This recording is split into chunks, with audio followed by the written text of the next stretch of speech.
गुरुर्ब्रह्मा गुरुर्विष्णु गुरुर्देवो महेश्वर गुरु साक्षात् परं ब्रह्म तस्मै श्री गुरुवे नमः।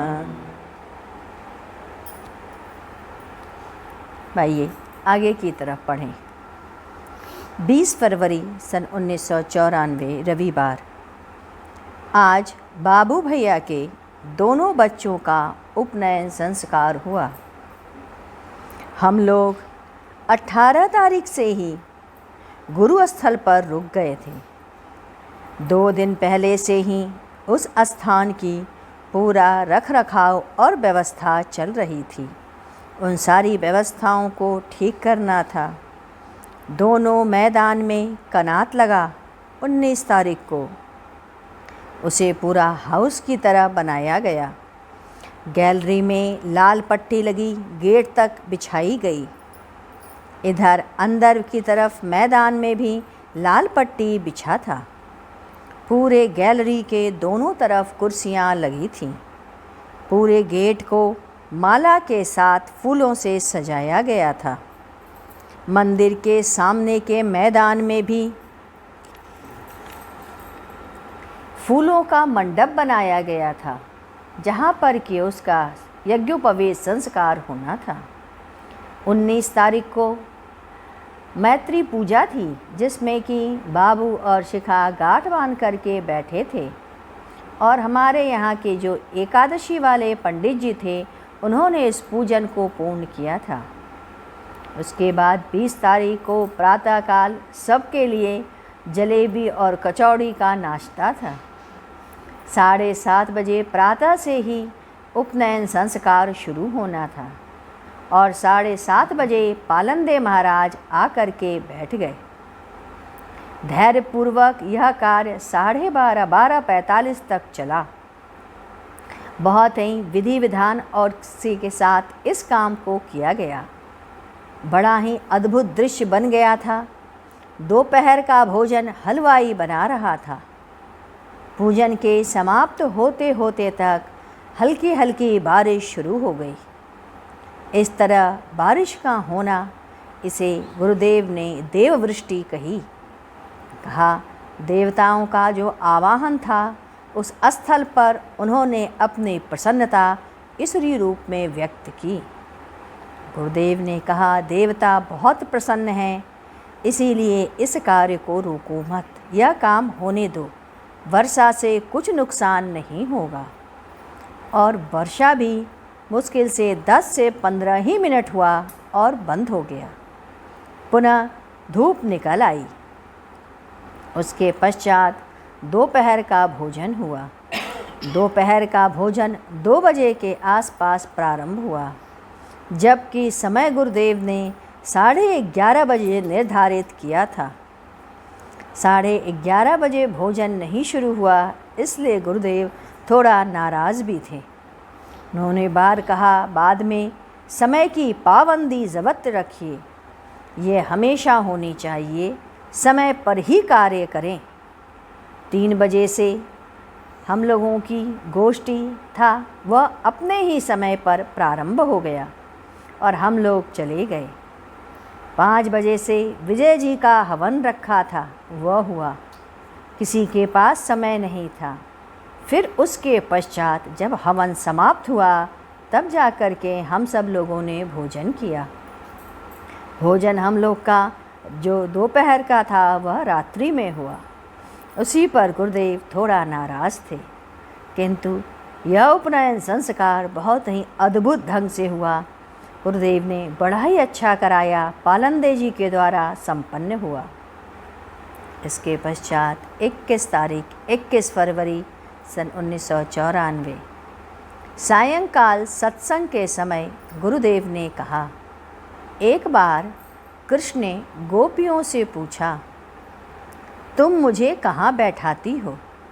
गोपियों ने कहा, हे कृष्ण, मैं तुम्हें अपने दिल में नहीं बैठाती। कृष्ण ने कहा, तब तुम मुझे कहाँ रखती हो? गोपियों ने कहा, हे कृष्ण, तुम मेरे नैनन में बसे हो। मैं तुम्हें अपने पलकों की छाँव में बैठाती हूँ। इन आँखों में जो काली तिल है ना, उसमें तुम विराजते हो, और पलकें हिला हिला करके हम तुम्हें हवा देते हैं। नैनो अंदर आव तू, नैन झाँप तोहें लूँ, ना मैं देखूं औरन को, ना तोहें देखन दूँ। नैनन की कर कोठरी, पुतली पलंग बिछाए, पलकों की चिक डाल के प्रेम ही लियो रिझाए। ललित गोस्वामी को गोपियों का दर्शन होता था। उन्होंने सोचा, कृष्ण को क्या रिझाएं? यदि गोपियाँ रिझ जाएं तो कृष्ण का दर्शन हो ही जाएगा। एक बार की घटना है कि भगवान का भोग लगा करके निकल रहे थे कि एक ग्वालिन की आवाज़ आई, बाबू मट्ठा है, यदि आपको बन पड़े तो ले लो। उन्होंने तो गोपियों को रिझाने का नशा चढ़ा था। उन्होंने कहा, मुझसे दोस्ती करोगी? ग्वालिन ने कहा, अरे बाबू, तुम्हारा तो दिमाग खराब होई गवा है, तुम्हारे अखियन में सूझत नहीं हो। हम तुम्हें अपना दही बेचेंगे, तुम आदमी ठीक नहीं हो। ललित जी को कष्ट हो गया, हमसे कुछ गलत हो गया। दोनों ग्वालिन धीरे धीरे मंदिर की ओर जा रही थीं। उन्होंने सोचा, देखें ये दोनों जाति कहाँ हैं। ऐसा सोच करके उन दोनों के पीछे पीछे चलने लगे। वे भगवान कृष्ण की एक छोटी सी मूर्ति के पास गई और मूर्ति से कहने लगी, मुझे नहीं पता है कि तुम्हारे प्यारे और भी हैं, ये तो मुझसे ही प्यार करता है। कन्हैया तू दही खा ले। ये छिप कर देख रहे थे। सारी दही वह कृष्ण की मूर्ति खा गई और ये गोपियाँ दही पिला करके गायब हो गई। सोचने लगे, चले कृष्ण की ही आराधना करें, उन्हीं से इश्क लगाएं। उन्हें कृष्ण का दर्शन हुआ है। उन्होंने कहा, गोपी बनने के लिए कितनी बार मैं तुम्हें समय दूंगा। पुनः 2-3 गोपियाँ दही बेचने आईं। उन्होंने सोचा, इन सभी ने तो झिझक दिया है, क्या करूं? अवश्य कृष्ण के पास से आई हैं, जबकि वह साधारण गोपी थी। उन्होंने दही ले लिया, खा लिया। जब पैसे मांगे तो नहीं दिया। अब दोनों में बहस होने लगी। कहा, अरे तुम तो गोपी हो ना, मुझसे दोस्ती कर लो। उन सभी ने कहा, मेरा पैसा दे दो, नहीं तो बहुत शोर मचाऊंगी। वह शोर करने लग गई। किसी तरीके से लोगों ने मिलजुल करके उसे पैसा दिया। अब गोसाई जी ने कहा, आप ऐसा ना करा करें। उन्होंने लोगों से पीछे की घटना बताई, परंतु उन लोगों को वह घटना समझ में नहीं आई। एक बार पुनः 2 गोपियाँ दूध बेचने जा रही थीं। दूध ले लो, दूध ले लो। ललित गोस्वामी को फिर सनक सवार हुआ। पूछा, तुम गोपी तो नहीं हो? उन ग्वालिन ने कहा, तुम्हारी तो आदत पड़ गई है, औरतों से ऐसी वैसी बातें करते हो। वही प्रश्न किया, तुम गोपी तो नहीं हो, मुझसे दोस्ती करोगी? ग्वालिन ने कहा, तुम्हारा दिमाग खराब हो गवा है। बस अब क्या था, इतना सुनते ही फिर खराब हो गया दिमाग। ललित गोस्वामी ने झट से उन गोपियों का पैर पकड़ लिया। गुरुदेव ने कहा, 2 किनारे कभी नहीं मिलते, जैसे 2 घाट कभी नहीं मिलते। इंसान के रूप में भगवान आता है आपको जगाने, पर आप जागते ही नहीं।